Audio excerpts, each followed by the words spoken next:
Alors, maintenant, nous allons voir qu'il existe encore une autre discipline qui est celui de la confiance en soi.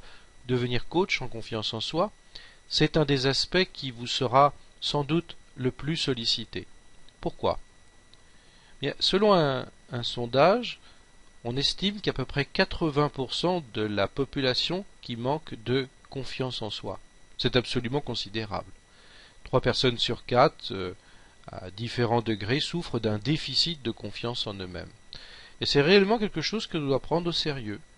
Parce que quand on manque de confiance en soi, on a le sentiment de se sentir fragile et d'être bloqué dans plein de nos initiatives, dans plein de nos projets, où cela peut se manifester simplement parce que on ne peut pas s'affirmer comme on voudrait, on ne sait pas dire non, on a peur de tout. En réalité, le manque de confiance, si on peut le résumer ainsi, c'est d'avoir peur. Peur des autres, peur de s'engager, peur de faire, etc., etc. Alors aujourd'hui, on a une panoplie d'outils absolument efficaces. Et on le doit pas vraiment à la psychologie comportementale, mais en grande partie grâce à la science et notamment au domaine de la recherche sur le cerveau. On a observé que les personnes qui manquaient de confiance en eux, c'est pas des gens qui sont moins intelligents que les autres, pas du tout, au contraire, des fois des gens très instruits souvent, mais en réalité ils manquent de confiance parce qu'ils utilisent ce qu'on appelle un cerveau primitif de manière exagérée, qu'on appelle le cerveau dit reptilien, et ils n'utilisent pas un autre cerveau qui est un cerveau, lui, qui ne connaît qu'un état beaucoup plus apaisé de bien-être. Votre rôle, ce sera justement de leur apprendre à développer et à utiliser ce cerveau. La confiance en soi, vous verrez, ça revêt différents domaines, et relativement larges.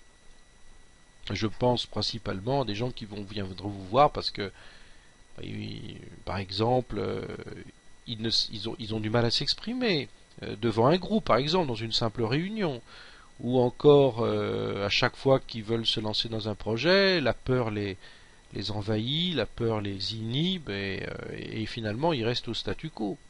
Ça peut être aussi parce que la personne n'ose pas aborder dans tel ou tel domaine d'un couple, ou je ne sais quoi d'autre. Il peut y avoir de multiples facteurs.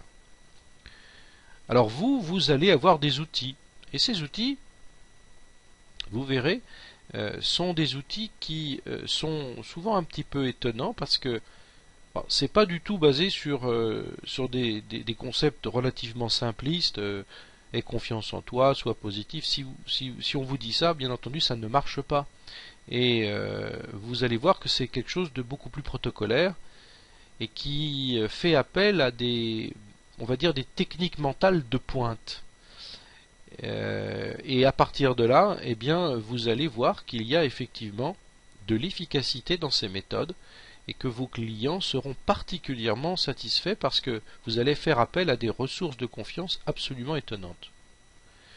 Ensuite, il y aura le suivi. Le suivi, eh bien, souvent les personnes qui manquent de confiance, qui ont un déficit dans ce domaine, ne se rendent même pas compte des progrès qu'ils font. Eh bien, ce sera votre rôle d'apporter ce suivi et de faire le feedback positif nécessaire pour permettre d'évaluer là où les progrès sont et là où les progrès sont encore nécessaires. La demande est forte, et très très forte, vous allez voir, vous serez souvent sollicité dans ce domaine parce que vraiment vous allez constater que c'est vraiment là que se situe, je dirais, le fond de votre clientèle.